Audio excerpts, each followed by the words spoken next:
Hello welcome back my channel. आ चुके हैं और एक नॉलेजेबल वीडियो के ऊपर रिएक्शन लेकर। एंड तक देखना, वीडियो बहुत ही इंफॉर्मेटिव होने वाला है।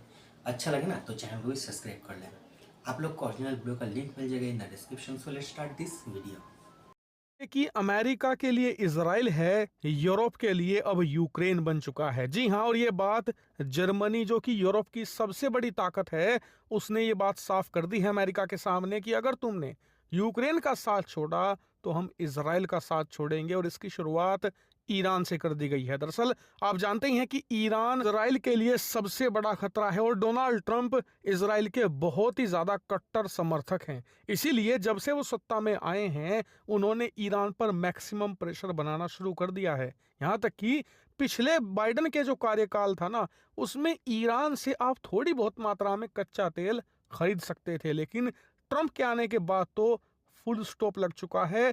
भारत भी नहीं खरीद पा रहा ईरान से कच्चा तेल। इससे आप समझिए कि कितना ज्यादा प्रेशर बढ़ा दिया है यहाँ पर ट्रंप ने ईरान के ऊपर। लेकिन ट्रंप की इस पॉलिसी का सत्यानाश करना शुरू कर दिया है ट्रम्प का यूरोप ने। आप अपने पॉलिसी स्क्रीन होता पर है पूरा देखिए, फालतू पिछले का कुछ पॉलिसी। महीनों के खुद अंदर का तो नुकसान करता ईरान है, का जो खुद के साथ कच्चे साथ तेल का दूसरे देशों का निर्यात भी है नुकसान वो करता है। 18% बढ़ चुका क्या ही है। वो बताऊं भी यार। तब जब डोनाल्ड ट्रंप ने सत्ता में आने के बाद उनके कच्चे तेल के एक्सपोर्ट पर कठोर नीति अपनाई है। ऐसा क्यों हो रहा है? इसका सबसे बड़ा कारण है यूरोप। यूरोपियन देशों ने जानबूझकर कच्चा तेल खरीदना शुरू कर दिया है ईरान से, और ईरान के साथ अपनी दोस्ती भी बढ़ानी शुरू कर दी है। वहीं जर्मनी समेत बाकी यूरोपियन देशों के इस कदम को अमेरिका में ब्लैकमेलिंग की तरह देखा जा रहा है, क्योंकि यूरोप का साफ कहना है कि अगर आप परवाह नहीं करते यूक्रेन की, उसे मदद नहीं देते, तो हमारी तरफ से इजराइल को मदद तो जाएगी नहीं, उल्टा हम नुकसान पहुंचाएंगे इजराइल और उनके दुश्मनों को मजबूत करेंगे। अब आपका सवाल होगा कि ईरान से कच्चा तेल खरीद लिया, इससे वो मजबूत कैसे होगा? तो मजबूत इस सेंस में होगा कि ईरान को चाहिए ढेर सारा पैसा। इसका कारण है कि वो जल्द से जल्द परमाणु हथियार बनाना चाहते हैं, लेकिन उसके लिए इन्हें चाहिए बहुत सारे यूरेनियम संवर्धक, यानी कि जो यूरेनियम को प्यूरिफिकेशन करें। और इतना ही नहीं, बहुत सारे खास इक्विपमेंट्स, और इन सब में खर्च होता है ढेर सारा पैसा। अब ईरान के पास इतना पैसा तो है कि वो परमाणु हथियार बना सके, लेकिन अमेरिकी प्रतिबंधों के कारण वो डायरेक्टली मार्केट में जाकर ये इक्विपमेंट्स नहीं खरीद सकता। इसके लिए उन्हें ब्लैक मार्केटिंग और अन्य रास्तों का इस्तेमाल करना पड़ता है। इस कारण से अगर कोई चीज इन्हें 1 लाख में मिल रही थी, अब वो 1 करोड़ में, यानी कि 100 गुना ज्यादा कीमत चुकाकर खरीदनी पड़ रही है। इसी वजह से इन्हें ढेर सारा पैसा चाहिए परमाणु हथियार जल्द से जल्द बनाने के लिए, और इसीलिए ये ज्यादा से ज्यादा कच्चा तेल बेचना चाहते हैं। यही कारण है कि ट्रंप ईरान की ऑयल सप्लाई को स्क्वीज कर रहे हैं, लिटरली खत्म करना चाहते हैं, ताकि ईरान के पास बिल्कुल भी पैसा ना बचे और ये लोग परमाणु कार्यक्रम को आगे ना बढ़ा पाएं और परमाणु हथियार इनके पास ना हो। क्योंकि उन्हें पता है कि जिस दिन ईरान के पास परमाणु हथियार आ गया, उस दिन के बाद इजराइल के सर पर एक ऐसी तलवार लटकेगी, कभी भी उनके सर पर गिर जाएगी। क्योंकि ये देखिए, बात तो सही है ईरान गाइस। बाकी देशों की तरह नहीं है जो लंबी सोच कर चले। वो तो बस आज की सोचते हैं, और आज इसराइल उन्हें को लगता बहुत ही है बड़ा कि प्रॉब्लम हो इजराइल गया उनके है। लिए खतरा है, उन्हें चैलेंज कर रहा है, तो परमाणु हथियार चलाने से भी बिल्कुल पीछे नहीं हटेंगे। इसीलिए यूरोप ने जो एक कच्चे तेल की खरीद बढ़ाई है, ये एक तरीके से खतरे की घंटी है इजराइल के लिए। और इतना ही नहीं, ये अमेरिका की जो पॉलिसी है यूक्रेन के खिलाफ,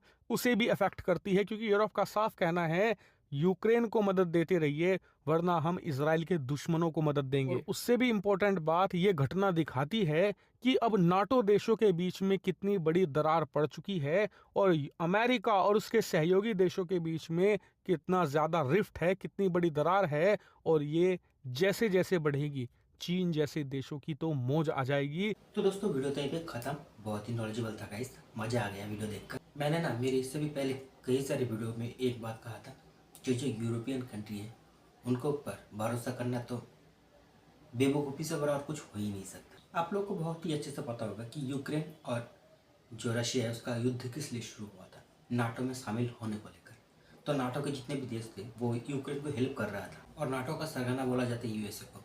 और वही जितनी भी कंट्री यूरोप के नाटो में शामिल है, सब मिलकर आज यूएसए को ही ब्लैकमेल कर रहे हैं। अब देखिए, मैं इससे थोड़ा हद तक सहमत भी हूँ और नहीं भी हूँ, क्योंकि इससे भी पहले जब डोनाल्ड ट्रंप अपना जो कार्यकाल में था, तब भी उसने बहुत सारे पॉलिसी को बनाया था, जिससे ना दूसरे कंट्रियों को ना बहुत ही नुकसान हो रहा था। इस बार भी उसने वही गलती किया और इससे दिक्कत पता है किसे हो रहा है? नाटो ग्रुप का जितने भी मेंबर्स कंट्री है यूरोपियन देश, उन लोगों को। वो लोग सस्ते दामों में ईरान से तेल नहीं खरीद पा रहे जो कच्चा तेल होता है। और दूसरा, यूक्रेन को पहले जो बाइडेन ना बहुत हेल्प कर रहा था, मगर डोनाल्ड ट्रंप आने के बाद सब कुछ रोक दिया है। दूसरा, अपना दोस्त पे हेल्प ही नहीं कर पा रहे, तो गुस्सा तो होना ही था। मगर दोस्तों मैं एक बात कहना चाहूँगा, डोनाल्ड ट्रंप का जो पॉलिसी है ना वो बहुत ही घटिया और वाहियात होता है।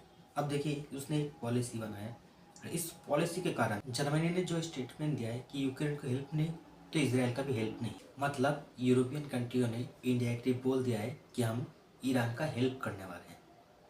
ठीक है, अब आप लोग सोचो, ईरान ने अगर सच में परमाणु बम बना लिया तो इसराइल के लिए ये सबसे बड़ा खतरे का घंटी है। मुझे तो लगता है दोस्तों, ये जो परमाणु बम बनाने के बाद जो टेस्ट किया जाता है, ये पहला टेस्ट कहीं वो इसराइल को ऊपर ही ना कर बैठे। और अगर नहीं भी किया तो बन जाने के बाद सबसे पहले ये जो हमला होगा परमाणु बम का, वो इसराइल के ऊपर ही होगा। ये मैं आप लोग को 100% कह सकता हूँ, क्योंकि इसराइल और ईरान एक दूसरे का ना कट्टर दुश्मन है दोस्तों। कभी भी कुछ भी कर सकते हैं, ये जो दोनों मुल्क, दोनों कंट्री कुछ भी कर सकता है। ये इसराइल के लिए एक बहुत ही बड़ा थ्रेड है। तो इसराइल को इसको ना सीरियसली लेना चाहिए, इसके ऊपर डिस्कस वगैरह करना चाहिए यूएसए के साथ। सो वीडियो मुझे बहुत ही अच्छा लगा। आप लोग को कैसा लगा कमेंट में जाकर बताना जरूर। अच्छा लगे तो लाइक और शेयर कर देना। मिलते हैं नेक्स्ट वीडियो में, तब तक के लिए जय हिंद, जय भारत।